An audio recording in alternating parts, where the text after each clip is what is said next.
Hi, how are you? Yeah, good. Thanks. How are you? Good. Wanted to ask you first. Let's get this out of the way. Australia will play U.S. This fall in the States. Just wanted to get your quick take on being a World Cup bound team and being able to play as a national team in one of the host countries. Yeah, it's pretty exciting. We've got two games. I think there's one in Colorado against the US that you just mentioned, and then another one in Montreal against Canada. So it's good to verse that like caliber of competition, especially being host nations and getting used to the conditions that are over here. Good. In terms of DC United, we haven't been able to see you guys because you've been on the road, but what was it like late Wednesday last week in Nashville and Thursday morning with saying goodbye to Troy and the separation that took place? Yeah, look, it's never nice when anyone loses their job anywhere in the world, really.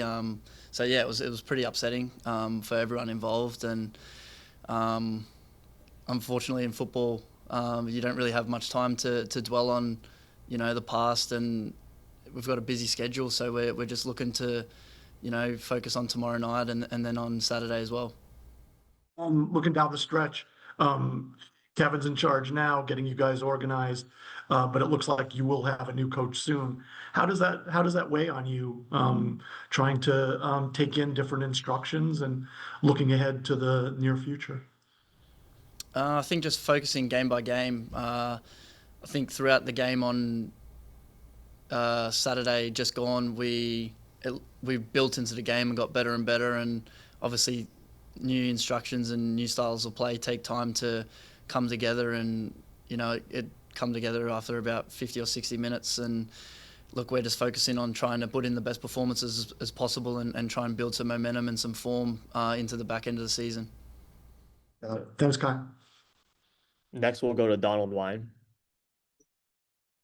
Thank you. Hey, Kai. Thank you for your time today. Wanted to expand on Stephen's question about Australia and the World Cup. You've qualified, obviously, but it's a year away, and I know there's a lot that goes on between now and then. What are you kind of doing to kind of mentally prep for that, but also keep yourself in the mix for finally making that World Cup roster? Yeah, it's still pretty far away, but I think my main goal is just to be in and around the squads leading up to that, and hopefully get some games, and if I get a chance to play, take the opportunity with both hands, and put myself forward. And I think that starts with league and club form, and hopefully myself and the team can start picking up some wins and get in better form. And that might put myself in a better position to be able to get those games under my belt for Australia. But yeah, it's a very exciting time, and yeah, I just can't wait to hopefully be involved. I'm assuming the October window, the minimized travel that you'll have to take to potentially be in those games are probably a welcome news for you. Yeah, because September we go Australia and New Zealand, so it's just back to normal. But at least that one's, yeah, like you said, it's not much travel at all. And looking ahead to Charlotte, I know you have a couple of games coming up, but looking ahead to Charlotte, what about you, or what about Charlotte, I should say, are you mentally preparing for? They have obviously some great guys in attack, but how do you feel like you can minimize their influence? Yeah, we've worked on a couple of things out on the training pitch like these last couple of days, and how to try and minimize their threats that you mentioned. They're going forward, they're very good, and yeah, look, we've done some screen time, and we've worked on things on the pitch, and hopefully that gives us the tools to be able to get the 3 points. Great. Thank you so much. Thank you. And then next, we'll go back to Bruce Murray. Hey, Kyle. Thanks for your time. Same question I asked Kevin. DC United is definitely, there's a first half team, second half team. They're a second half team. Do the players talk about that, as the game's going on, and say, hey, can we start breaking some lines? Maybe you, Lucas, get into the midfield a little bit. Is that something that you have to, a responsibility that you have to take on away from the game plan? I think that's where we've kind of let ourselves down all year almost. Just not being able to put together a solid 90 minutes on the field. And you know, we've shown glimpses in most games where we get on top and you know, we're playing some good stuff, but we just can't maintain it on the field for 90 minutes. And we've always talked about consistency, and myself has struggled, and you know, as a team, we've just struggled to get that consistent, you know, dominating of another team for 90 minutes. So I think for ourselves, we just want to be able to put together a 90 minutes where we can say afterwards, like, wow, that was really good. Like, let's just build on that. We can do it. So let's just do it more often. And yeah, I think that's one of the main points that we've been focusing on. And a quick follow-up. You're one of the better poke tacklers I've ever seen in my life. Your timing on the tackles. Where do you put that from your days in playing in the Scottish League or maybe Australia? Where does that come from? I don't really know, to be honest. It's kind of adapted into my game as I moved further back. I started at like in the midfield and left wing, and as I went back, I did more tackling, and I ended up at centre back, unfortunately. But yeah, it's just something that I've developed over my game.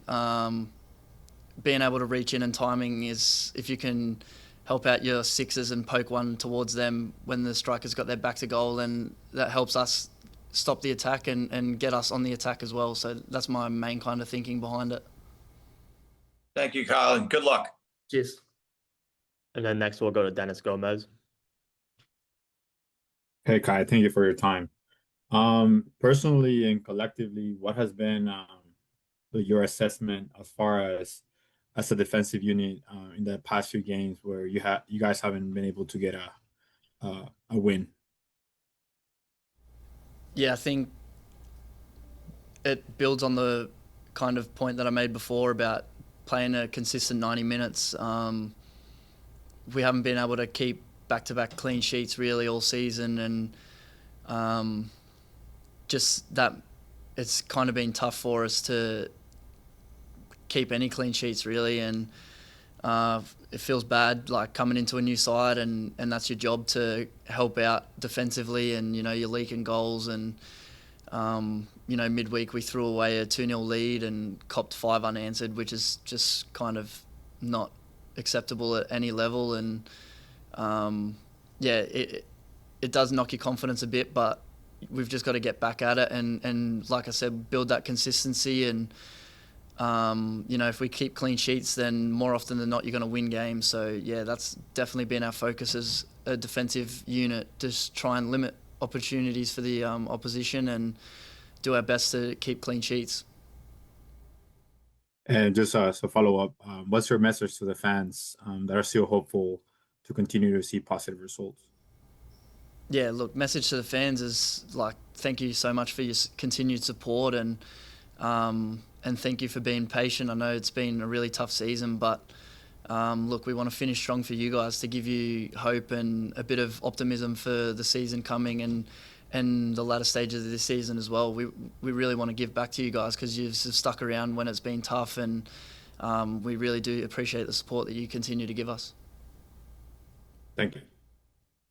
Thank you, Kai. That's it from Zoom. Cheers. Guy, you guys obviously played Charlotte in the Open Cup. How much do you guys look back at that film when you guys, you know, approach this match on Wednesday?